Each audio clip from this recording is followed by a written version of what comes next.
Hello guys आज बार मैं एक ब्लग लै अहा ना देই মানে ভাবিছো আৰু হেয়াৰ মোৰ মানে এইকেইদিন পুৰা চুলিবিলাক মানে হৰিছে আগতে বাৰু তেনেকৈ মোৰ চুলিয়ে নহৰিছিলে জানে নহয় এতিয়া মানে ইমানে চুলি হৰিবলৈ ধৰিছে নহয় কি কৰিম আৰু সেইটো কাৰণে বোলো হোম ৰেমেডি এটা লৈ আহোঁ আৰু আগতে বাৰু মই এইটো ট্ৰাই কৰিছোঁ বাৰু সানিছোঁ মানে ব্যৱহাৰ কৰিছোঁ ভালো পাইছোঁ মানে সেইটো কাৰণে ভাবিলোঁ বহুত দিন মানে শেষ হৈ থাকিলে সেইটো বাৰু মানে বনাই ধুনীয়াকৈ থৈ দিব পাৰি আৰু মানে শেষ হ'ল সেইটো কাৰণে ভাবিলোঁ ইমান বেলেগ বস্তুবিলাক মানে ইউজ কৰোঁ কিন্তু মানে ভাল নহয় আৰু সেইটো কাৰণে মানে এই বস্তুটো মই বনাইছিলোঁ তাৰপিছত আৰু বেলেগে যদি বনাইছে সেইটোও নাজানো বাৰু আৰু মই তেনেকৈ বাৰু এইটো বনোৱা দেখা নাই বাৰু কৰিব পাৰে মই তেনেকৈ ভিডিঅ'বিলাক চোৱাও নাই যে সেইটো কাৰণে আৰু আপোনালোকে যদি এই বস্তুটো কোনোবাই যদি এনেকৈ জানে মোক জনাব দেই আৰু ভাবিলোঁ সেইটো কাৰণে বোলো আৰু আজিকালি মাইকী মানুহবিলাকৰ বহুত মানে চুলি হোৱা প্ৰব্লেমটো হৈছে নহয় জানো সেইটো কাৰণে আৰু ভাবিলোঁ যে মই নিজেও যেতিয়া ব্যৱহাৰ কৰোঁ আপোনালোককো মানে দেখাওঁ আৰু কোনোবাই যদি নাজানে তেতিয়া মানে ব্যৱহাৰ কৰিব আৰু জনাবিলাকৰ কাৰণে বাৰু দিয়া নাই বাৰু নজনাবিলাকৰ কাৰণেহে মানে এই বস্তুটো মই আপোনালোকৰ আগত মানে দেখাইছোঁ আৰু এতিয়া চাই থাকিব দেই এফালে লৈছোঁ মই পিঁয়াজ আৰু আপোনালোকে পিঁয়াজ পাতো ল'ব পাৰে একো কথা নাই তাৰপৰা এফালে নাৰিকল তেল মিঠি গুটি তাৰপিছত নৰসিংহ জবা ফুল আৰু এইকেইটা বস্তুটো সাধাৰণভাৱে একদম পাকঘৰত পাই যায় জবা ফুলটো মানুহৰ ঘৰত থাকেই নহয় জানো গোটেইকেইটা বস্তুটো থাকেই সেইটো কাৰণে আপোনালোকে এনেকৈ এবাৰ ট্ৰাই কৰিব মানে ব্যৱহাৰ কৰিব আৰু মই আপোনালোকক কেনেকৈ মানে এইটো বনাব লাগে সেইটো দেখাই আছোঁ ঠিক আছে সহজলৈও হ'ব বাৰু তাৰপিছত আপোনালোকে যিকোনো যিহত মানে বনাই সুবিধা পায় আৰু সেনেকৈ মানে এটা ল'ব মই বাৰু চাহ বনোৱা চচতে ব্যৱহাৰ কৰিছোঁ দেই এইটো মানে আপোনালোকক দেখাই আছোঁ আৰু নাৰিকল তেলটোতো থাকেই মানুহৰ ঘৰত হয় নাই বাৰু প্ৰথমতে এতিয়া আমি নাৰিকল তেল দিম দেই গেছটো মানে একদম ল' কৰি ল'ব আৰু মোৰ দেখিছে নহয় কি হৈ গ'ল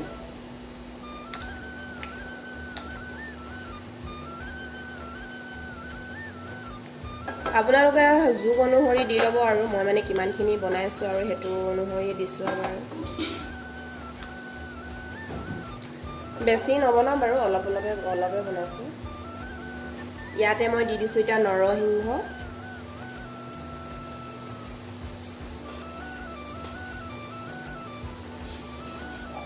লগতে দিছোঁ মিঠি গুটি আমাৰ মিঠি গুটিটোতো বহুতেই ভাল বাৰু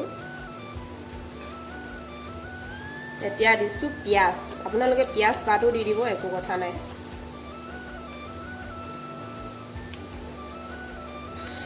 এতিয়া দি দিম জবা ফুল আপোনালোকেতো জানেই জবা ফুলটো আমাৰ চুলিৰ কাৰণে বহুত ভাল আৰু আমি জবা ফুলৰ পাতো লগাওঁ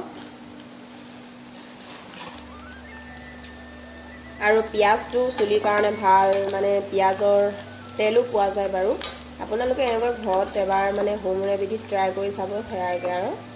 যদি কাৰোবাৰ চুলি সৰাৰ প্ৰব্লেম হৈছে আৰু এইখিনি এতিয়া মই ধুনীয়াকৈ লৰাই থাকিম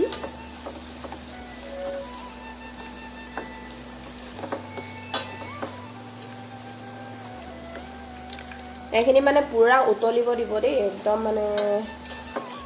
ধুনীয়াকৈ মানে মিঠা নাৰিকল তেলখিনিৰ লগত একদম মিক্স হৈ যোৱাকৈ আৰু পুৰা উতলিবলৈ দিব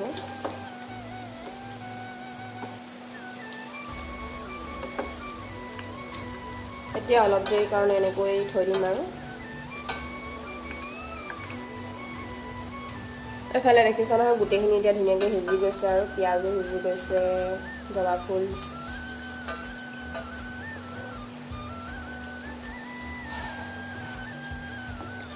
আৰু অলপ টাইম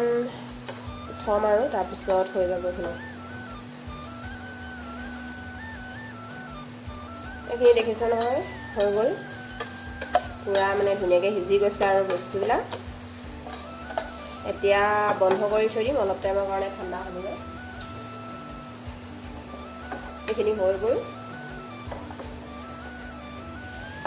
এইখিনি অলপ টাইমৰ কাৰণে ঠাণ্ডা হ'বলৈ ইয়াতে ৰাখি দিম আৰু 10 মিনিটৰ কাৰণে এইখিনি এতিয়া ঠাণ্ডা হৈ গ'ল বাৰু এতিয়া ঠাণ্ডা হোৱাৰ পাছত এনেকৈ ধুনীয়াকৈ চাকনিখন ল'ব বাতি যিকোনো এটা বাচন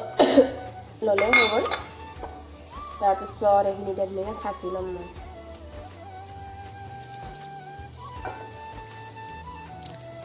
এইখিনি এতিয়া দেখিছে নহয় ধুনীয়াকৈ চাকি ল'লোঁ আৰু চাকনিৰে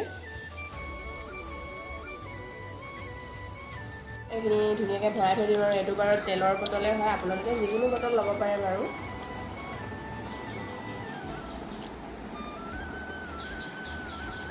এইটো বাৰু বেডিক্সৰ হয় দেই, এইটো মই মানে চুলি সৰুতে মানে ব্যৱহাৰ কৰিছিলোঁ তেলটো আৰু চেম্পুটো, কিন্তু ইমান মানে ৰিজাল্ট নাপালোঁ আৰু তথাপিতো এতিয়া মানে নাই, একদম ফুল হৈ গ'ল ইমানখিনি, দেখিছে নহয় ইমানখিনি হৈ গ'ল। এতিয়া মোৰ এইখিনি বহুত দিন যাব আৰু শেষ হ'লে আকৌ মানে বনাম আৰু আপোনালোকে এনেকৈ ষ্টক কৰি থ'ব। আৰু মানে যোনবিলাকে মানে এইটো টিপছ জানে সেইসকলৰ কাৰণে নহয়, কিন্তু যোনসকলে নাজানে সেইসকলৰ কাৰণেহে, কাৰণ ময়ো এনেকৈ ব্যৱহাৰ কৰোঁ, মানে ব্যৱহাৰ কৰি ভাল ৰিজাল্ট পাইছোঁ আৰু সেইটো কাৰণে আপোনালোকক মানে পদ্ধতিটো দেখুৱাই দিলোঁ আৰু আপোনালোকে ব্যৱহাৰ কৰিব দিয়ে। আৰু যদি মোৰ ভিডিঅ'টো চাই ভাল পাইছে তেন্তে like, comment, share and subscribe কৰি দিব। আজিলৈ বাই বাই।